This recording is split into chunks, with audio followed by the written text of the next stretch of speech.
বাঁশের মাচায় জলের পাইপলাইন। উদ্ভট এই প্রযুক্তিতে টানা হচ্ছে জল জীবন মিশনের পাইপ। নিচে খাঁড়ি, যা বর্ষায় অত্যন্ত খরস্রোতা। সেখানেই বাঁশের কাঠামোর ঠেকনায় দাঁড়িয়ে আছে শালকাঠের মাচা, আর তার ওপর দিয়েই পাতা হচ্ছে কেন্দ্রীয় সরকারের জল জীবন মিশনের জলের পাইপলাইন। কেন্দ্রীয় সরকারের টাকা লুঠের রাজ্য সরকারি ইঞ্জিনিয়ার, নেতা এবং ঠিকাদারদের অভিনব কৌশল।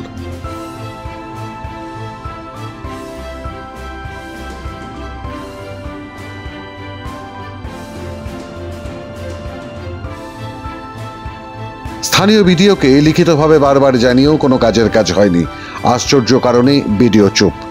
ঠিক যেমন মুখে কুলুপ স্থানীয় পঞ্চায়েত প্রধান থেকে জেলা পরিষদ সদস্যের।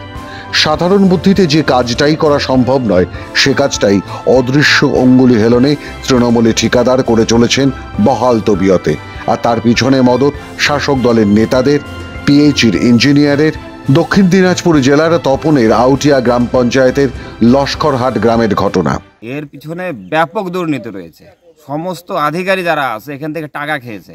30 বছর আগে কংক্রিটের পিলার তৈরি করে পাইপ নিয়ে গেছে, আর 30 বছরের পরে আধুনিক যুগ হচ্ছে, ডিজিটাল ইন্ডিয়া তৈরি হচ্ছে, আর এরা হচ্ছে আবার সেই পুরাতন যুগে ফিরে আসছে, এই বাঁশ আর কাঠের যুগে ফিরে আসছে।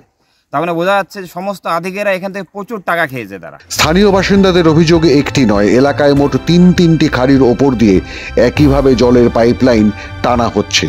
সব ক্ষেত্রেই এই উদ্ভট অবৈজ্ঞানিক প্রযুক্তি।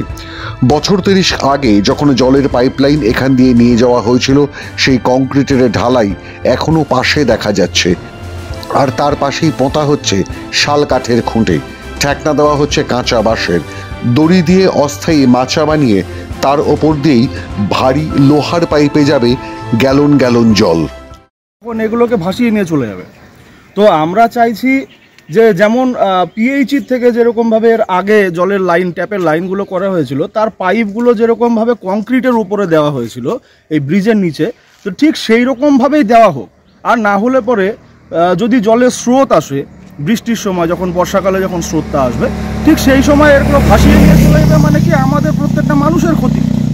বাসিন্দারা নিশ্চিত কেন্দ্রীয় সরকারের জলজীবন মিশনের কোটি টাকার প্রকল্পের কাজ করতে ব্যাপক পরিমাণে কাটমানির লেনদেন হয়েছে। নইলে এই অদ্ভুত পরিকাঠামো কেন করবেন পিএইচির ইঞ্জিনিয়ার বা ঠিকাদার সংস্থা? তো আমরা চাই যে যাতে কাজটা ভালো হোক। কাটমানি তো হয়েছে, কাটমানির তো কাজ তো হয়েছে। মানে এটা কি শিডিউলের এরকম কোথাও দেখেছেন? মনে তো হয় না, এরকম কোনো কাজ আমরা কোনোদিনই দেখিনি। শিডিউলে এরকম কাজ হওয়ার কথা নয়, দেখাতেও চাইনি। আর এত টাকার কাজ, কোটি টাকার কাজ, তো এরকম তো হওয়ার কথা নয়। এর আগেও আমরা বলেছি, ইঞ্জিনিয়ার যে কাজ করছিলেন তাকে বলেছিলাম এবং ঠিকাদারকে বলেছিলাম যে আপনারা যেভাবে কাজ করছেন, সরকারি গাছ ব্যবহার করে কাজ করছেন, বাঁশ ব্যবহার করে কাজ করছেন, এই খাড়ের নিচ দিয়ে পাইপলাইন নিয়ে গেলে 1 বছরও টিকবে না। বর্ষা আসার সঙ্গে সঙ্গে এগুলো ভেঙে নিয়ে চলে যাবে, এত স্রোত থাকে এখানে। আমরা বলছি যে কংক্রিটের পিলার তৈরি করে এগুলোকে পার করতে হবে। ঠিকাদারকে বলেছি, আমরা ইঞ্জিনিয়ারকে বলেছি, বিডিও সাহেবকে দরখাস্ত করেছি, সমস্ত বিডিও সাহেবকে পাঠিয়েছি, এখনো অবধি কোনো আধিকারিক কোনো ব্যবস্থা নেয়নি। আর এই ব্যবস্থা না নেওয়াতেই সন্দেহ দানা বাঁধছে। তাহলে কি শাসক দলের নেতা থেকে সরকারি কর্মচারী, ঠিকাদার সকলেই এই দুর্নীতির সঙ্গে একই সঙ্গে যুক্ত? সকলেই ভাগ পেয়েছেন টাকার। এমনকি জল জীবন মিশনের প্রকল্পের নিয়ম অনুযায়ী গ্রামের মানুষের সামনে সেই ফলকটিও লাগানো হয়নি, যেখানে লেখা থাকবে কত টাকার কাজ, কত দিনের মধ্যে শেষ করবার কথা, কত ম্যান্ডেজ তৈরি হচ্ছে এই কাজের ফলে। সেই বোর্ডও উধাও। কিছু জিজ্ঞাসা করলে বলা হচ্ছে বিডিও অফিসে যান। ঠিকাদারের সাথে আমাদের কথা হয় যে এখানে কিভাবে কাজ হচ্ছে। আমরা ওনার কাছ থেকে যে কাজের যে ইয়েটা আছে সেটা বলেছিলাম, কত টাকার স্কিমে কাজ হচ্ছে সেটা একটু দেখান, আমাদের কিভাবে কাজগুলো হচ্ছে সেটা একটু দেখান। তো উনি আমাদেরকে বলেছিল বিডিও অফিসে গিয়ে ওনার সাথে দেখা করতে। তো আমরা বলেছিলাম আপনার কাছে আমরা যাব না, আপনি এখানে আসুন, এখানে এসে আমাদেরকে কাগজপত্রগুলো দেখিয়ে যান যে কীভাবে আপনার সব কাজগুলো হচ্ছে। তো এই বিষয় নিয়ে বলার পরে তারপরে আর কোনো তাদেরকে আর খোঁজখবর পাওয়া যায়নি। তা আপাতত কাজটা এখনো বন্ধ আছে। সে কারণেই আপাতত কাজ বন্ধ করে দিয়েছেন গ্রামের মানুষ।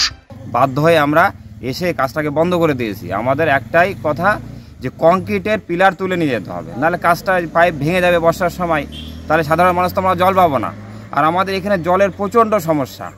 মানে জল আমাদের অনেক দূর দূর থেকে জল নিয়ে আসতে হয় সকলে। স্থানীয় পঞ্চায়েত প্রধানের বক্তব্য, তিনি নাকি কিছুই জানেন না, কেউ তাকে কিছু অভিযোগও করেনি। আমার বিষয়টা আমার নজরে এখনো আসেনি, গ্রামবাসীরা কোনো অভিযান জানায়নি, আসেনি, কিংবা আমি খতিয়ে দেখবো যে ব্যাপারটা কি হচ্ছে। ভালো, আমি তো চাই যে জনগণের ভালো হোক, সুবিধা হোক, ব্যাপারটা আমার নজরে আসলে আমি খতিয়ে দেখবো। পঞ্চায়েত প্রধান অন্ধকারে, যার অর্থ আরও ওপরের স্তরে টাকা পয়সার লেনদেন হয়েছে। তৃণমূল নেতার দাবি পুরোটাই কংক্রিট পিলারের স্ট্রাকচারের ওপর দিয়ে নিয়ে যাওয়া উচিত ছিল, কিন্তু কেন এমন হচ্ছে তিনি জানেন না, হয়তো শিডিউলে তাই আছে। প্রথমেই বলি, আমি এই শিডিউলটা জানি না, তবে আমার অভিজ্ঞতা থেকে বলছি, এই সমস্ত কাজগুলোতে যেখানে খাড়ি বা বড় বড় নালা পড়ে সেখানে কংক্রিটের পিলারের উপর দিয়ে নিয়ে যেতে হয়, অথবা শাল কাঠের বিম দিয়ে পুঁতিয়ে তার উপর দিয়ে নিয়ে যেতে হয়। শিডিউল অনুযায়ী হচ্ছে কি সরকার, এটাতে কেন্দ্রীয় সরকারের প্রকল্পের অধীনে কাজটা হচ্ছে, কেন্দ্রীয় সরকারের প্রকল্পতে বাস্তবায়ন করতে কি কি শিডিউল বেঁধে দিয়েছে। এই বিষয়টা নিয়ে কিন্তু স্থানীয় বাসিন্দারা, কিন্তু স্থানীয় যে বিডিও আছে, ক্ষোভের খবরটা আমাদের কাছে আছে, আমাদের কাছে এসছে, রাজনৈতিকভাবে এসছে।